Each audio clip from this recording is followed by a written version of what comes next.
آپ کو ثابت کرنے کی کوشش کریں وہ آپ کو معاف نہیں کریں گے.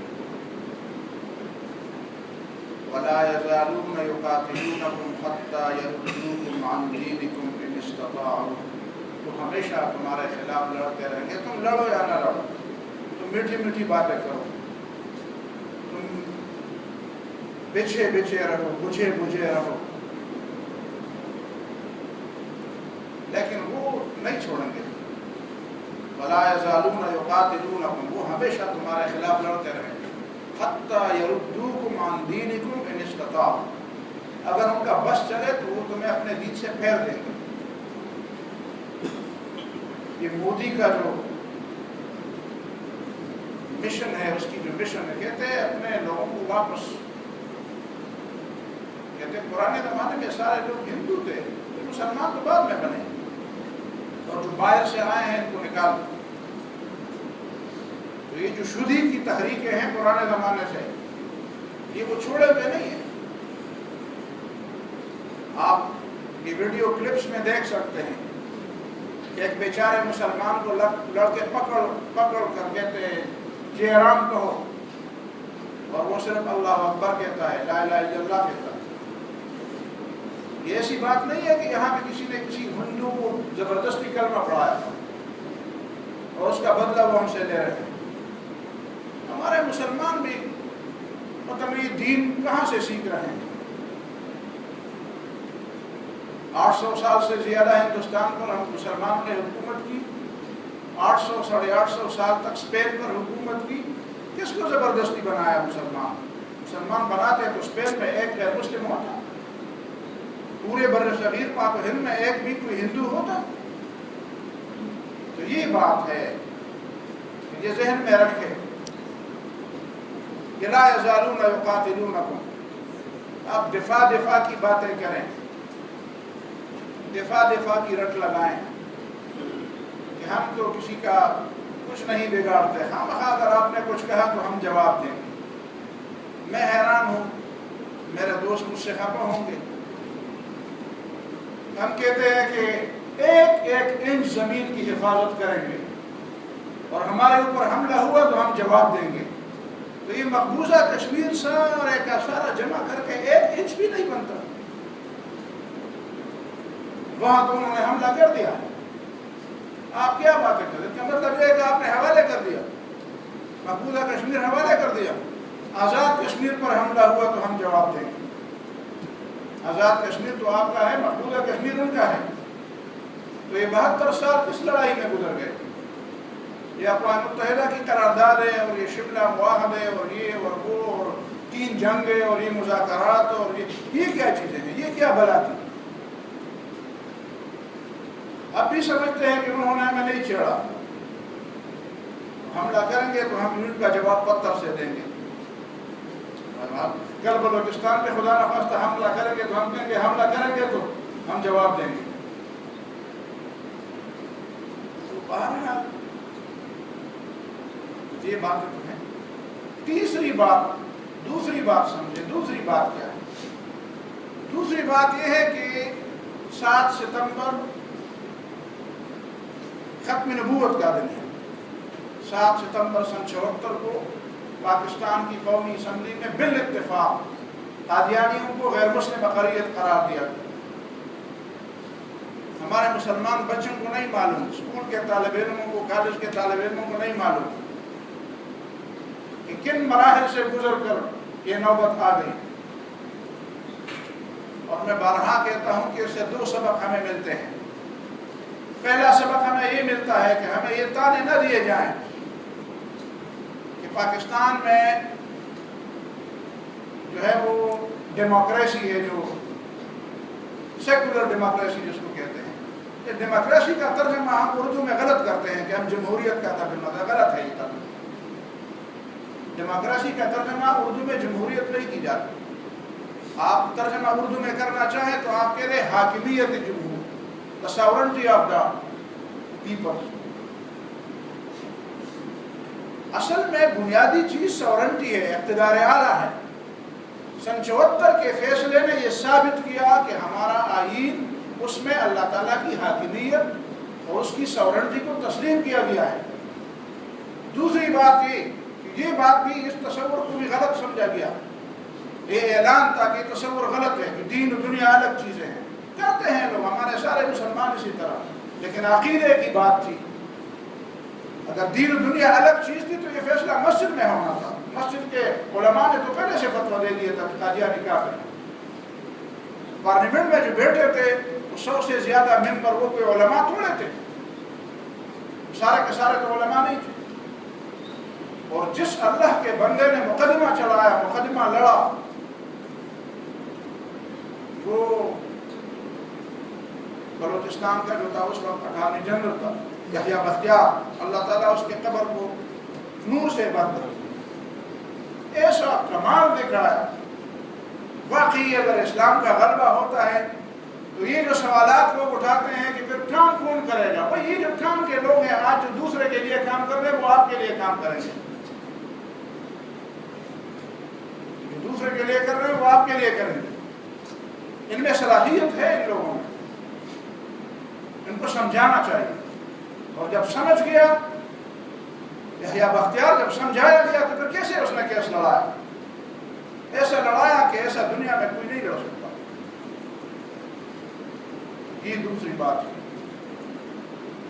تیسری بات، آج کل آپ کو علم ہے محرم کا مہینہ بھی، محرم کا مہینہ بھی، پھر حضرت امام حسین رضی اللہ تعالی عنہ کی شہادت پر باتیں ہوں گی، اور دو قسم کے لوگ میدان میں ہوں گے۔ ایک قسم کے لوگ تو وہ ہیں جو حضرت امام حسین کی شہادت پر روئیں گے۔ تو ہم جب چھوٹے چھوٹے تھے بچپن میں تو ہمارے گھروں میں، پورے گاؤں میں، پورے علاقے میں 2-3 کتابیں پڑھی جاتی تھی، وفات نامہ، جنگ نامہ، نور نامہ، رشید البیان، یہ پشتو کی کتابیں تھی، خواتین پشتو میں پڑھتی تھی۔ اور مجھے یاد ہے گھروں میں اس طرح کے بزرگ جو ہوتے تھے جو پشتو لکھنا اور پڑھنا جانتے تھے، تو وہ حضرت امام حسین کی شہادت کا قصہ سنا کر سارے گھر والوں کو رلاتے تھے، اور لوگ روتے بھی تھے۔ بدعتیں بھی ہوتی تھی، قبروں پر پانی ڈالنا، یہ کرنا، پتہ نہیں قبروں پر پانی ڈالنا ہمارے علاقے میں یہ کیسے آتا ہے۔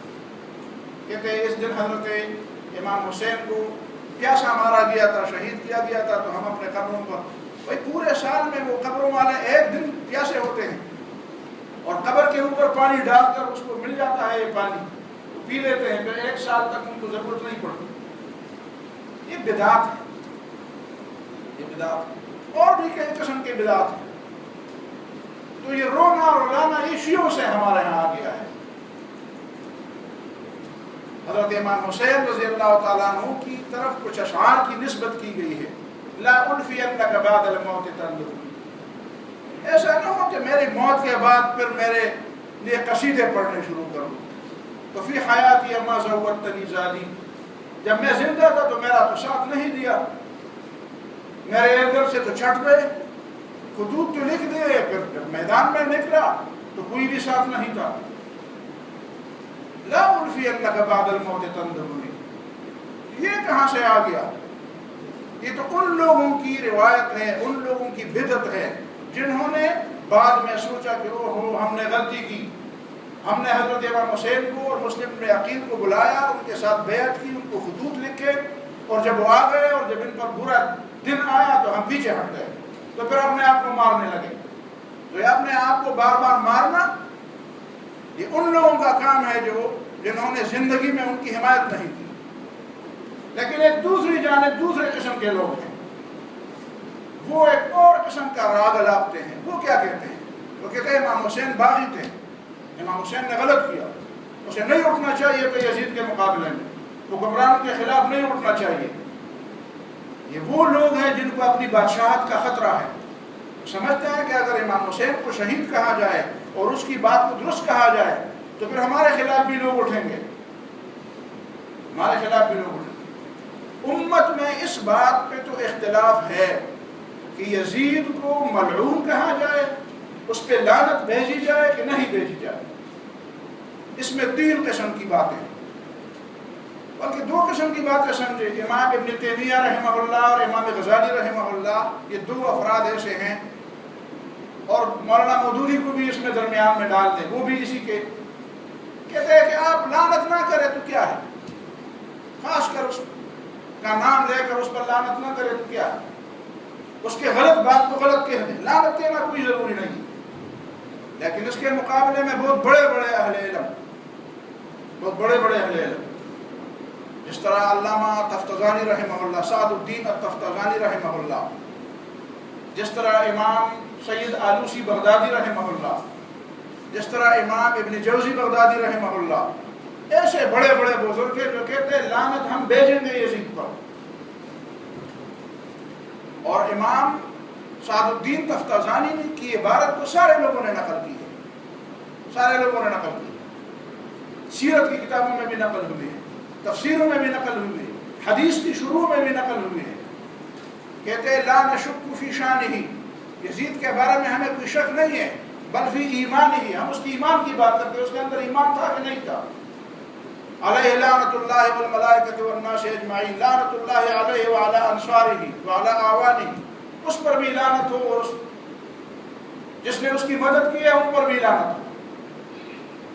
اور لوگ یہ کہیں گے کہ وہ تو قسطنطنیہ پر جب سن 50 ہجری میں حضرت معاویہ رضی اللہ تعالیٰ عنہ نے دستے بھیجے جو ایک شعبے کا سربراہ یزید کو بھی بنایا گیا تھا، اور ان کے لیے تو رسول اللہ صلی اللہ علیہ وسلم نے خوشخبری دی ہے کہ جس نے استنبول پر اور قسطنطنیہ پر حملہ کیا اور حملے میں وہ شریک ہوا تو وہ جنت کا مستحق ہے اور جہنم سے آزاد ہے.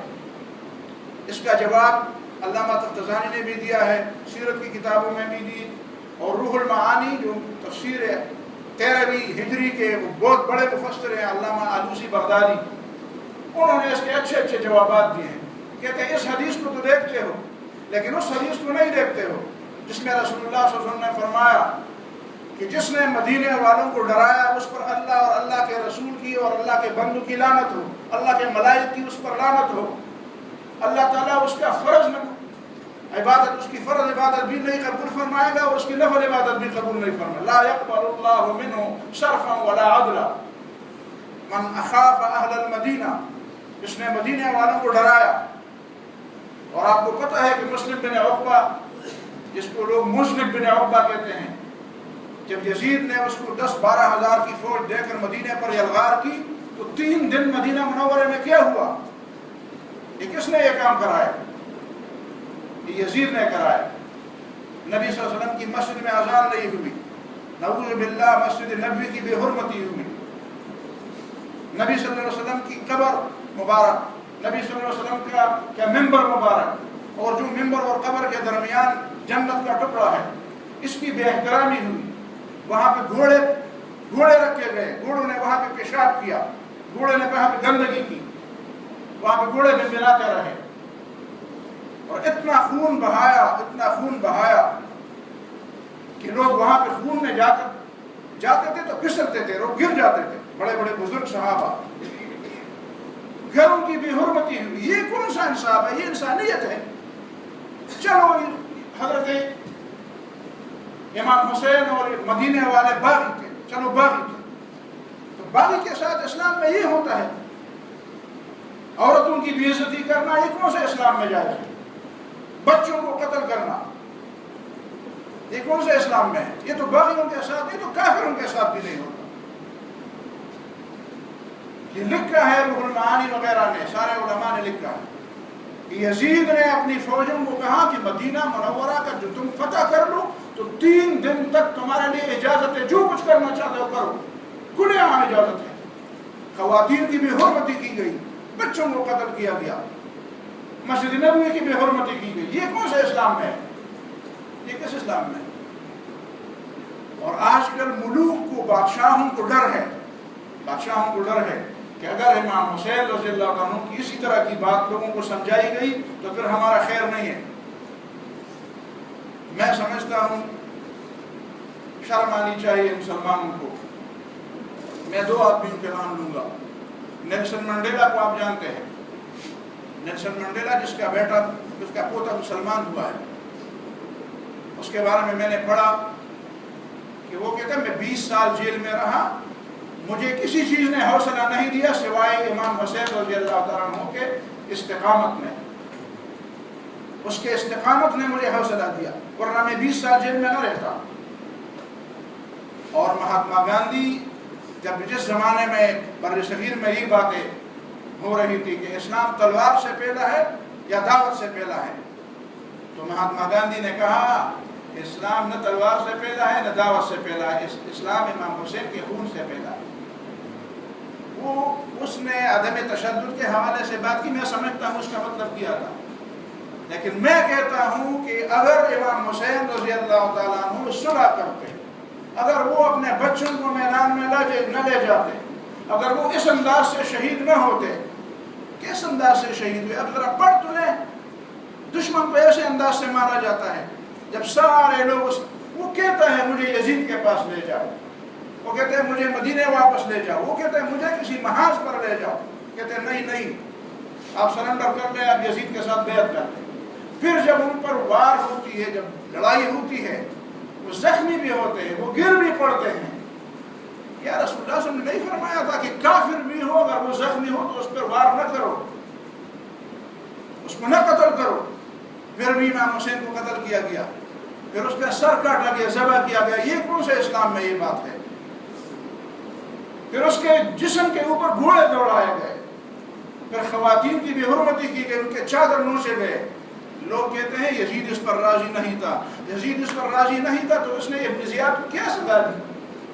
بتائیں نا، یہ کوئی ایسی بات ہے مرجانہ کے بیٹے پر اللہ کی لعنت ہو، میں نے تو اسے یہ حکم نہیں دیا تھا، بس یہ اتنی سی بات۔ امام حسین اتنے ہیں کہ بس اس کا خون بس اتنا ہے کہ مرجانہ کی بیٹی پر اللہ کی لعنت ہو، میں نے تو اس کو نہیں کہا تھا کہ اس کو قتل کر دو۔ ابن زیاد کو کیا سزا دی؟ سزا تو دینی چاہیے، اسے معزول بھی نہیں کیا۔ حافظ ابن حجر اسقلانی اور حافظ امام اسماعیل ابن کثیر نے البدایہ والنہایہ میں لکھا، خط بھی نہیں لکھا اس کو۔ عبداللہ بن زیاد کو خط بھی نہیں لکھا کہ تم نے یہ کام غلط کیا، یہ تو ویسے ترخانے کے لیے۔ میں وہ ساری باتیں کیا بیان کر دوں؟ میں سمجھتا ہوں کہ اگر حضرت امام حسین کی شہادت نہ ہوتی تو پھر ملوکیت کے خلاف کوئی نہیں اٹھتا، کہتا ہے یہ دنیا کا کام ہے۔ امام حسین کی شہادت نے ثابت کیا یہ دین کا کام ہے، اور میں حیران ہوں ان لوگوں پر جو کہتے ہیں، یہ حدیث تو بار بار سارے سناتے ہیں کہ نبی صلی اللہ علیہ وسلم نے فرمایا کہ میں نے 2 چیزیں تمہارے درمیان چھوڑی ہیں، ایک اللہ کی کتاب اور ایک رسول کی سنت۔ ایک حدیث یہ بھی ہے جو میں نے ابھی ترمذی کے حوالے سے تمہارے سامنے تلاوت کی کہ نبی صلی اللہ علیہ وسلم نے فرمایا میں 2 چیزیں تمہارے سامنے چھوڑ دیتا ہوں، ان دونوں کو پکڑو گے تو گمراہ نہیں ہوگے، ایک اللہ کی کتاب ہے، ایک میری اولاد ہے، عطرت۔ اہل بیت، اچھا اہل بیت کی سنت یہ نہیں پکڑو گے تو گمراہ ہو جاؤ گے۔ اب امام حسین کو کہا جاتا ہے کہ یہ باغی تھے۔ امام حسین نے جس یزید کی مخالفت کی، اس یزید کی بادشاہی پر اجماع ہوا تھا۔ لوگ کہتے ہیں امام حسین نے جب لوگوں نے بیعت کی تو امام حسین نے بیعت کی اور نہیں کی؟ مولانا مودودی نے جواب دیا ہے جب امام حسین نے بیعت نہیں کی تو لوگ کون ہوتے ہیں بیعت کرنے والے؟ جب امام حسین نے بیعت نہیں کی تو لوگوں نے کیوں کی؟ سوال یہ ہے۔ آپ امام حسین کو جانتے ہیں؟ یہ عجیب بات ہے۔ اور آخر میں ایک بات پوچھوں، اس کو سیاق و سباق سے نہ کاٹا جائے۔ جو لوگ سمجھتے ہیں کہ امام حسین رضی اللہ تعالیٰ عنہ باغی تھے، وہ ذرا جرأت کر لے، وہ حضرت معاویہ کو بھی باغی کہہ دے جو حضرت علی کے مقابلے میں آئے تھے۔ حضرت علی بالاتفاق خلیفہ راشد ہیں، تو کیا تم جرأت کر سکتے ہو کہ حضرت معاویہ کو خلیفہ راشد کے مقابلے میں باغی قرار دو؟ اور یزید تو لوگوں نے اس پہ لعنت بھیجی، میں نے آپ کو بتایا، اس کی بیعت زبردستی لی گئی تھی، اس نے تو تلوار کے زور پر لوگوں کے گردنوں کو نیچا کیا اور کرسی پر بیٹھ گیا۔ اس کے مقابلے میں حضرت امام حسین کو تم باغی کہتے ہو؟ خدا کا خوف کرو، اور یہ بادشاہیاں اس طرح نہیں ہوں گی، تم جتنے بھی سجدے کرو گے ایک دن جانے والی چیزیں ہیں۔ لیکن میں ان علماء کو اور ان لوگوں کو جو اپنے آپ کو بڑے سمجھدار سمجھتے ہیں، وہ بھی اسی دریا میں، اسی رو میں بہہ گئے ہیں۔ خدا کے لیے ذرا تاریخ کا بھی مطالعہ کرو، ذرا حدیث کا بھی مطالعہ کرو، ذرا عقل سے بھی کام لو، ذرا اس امت کے بارے میں بھی ذرا سوچو کہ تم کس امت کے فرد ہو، اور ملوکیت کیا چیز ہے اور خلافت کیا چیز ہے۔ اگر تمہیں اس کی سمجھ ہوتی تو بہت اچھا ہوتا ہے، لیکن لوگوں کو اس کی سمجھ ہوتی تو مولانا مودودی پر پتھر نہ برساتے۔ مولانا مودودی نے کمال جو کیا ہے ان سارے کمالوں میں بڑھ کر کمال خلافت و ملوکیت نامی کتاب ہے، لیکن لوگ کہتے ہیں سب سے بری چیز یہی ہے۔ کاش لوگوں میں سمجھ ہوتی۔ اقول قولی ھذا واستغفر اللہ لی ولکم ولسائر المسلمین فاستغفروہ انہ هو الغفور الرحیم۔ بارک اللہ فیکم۔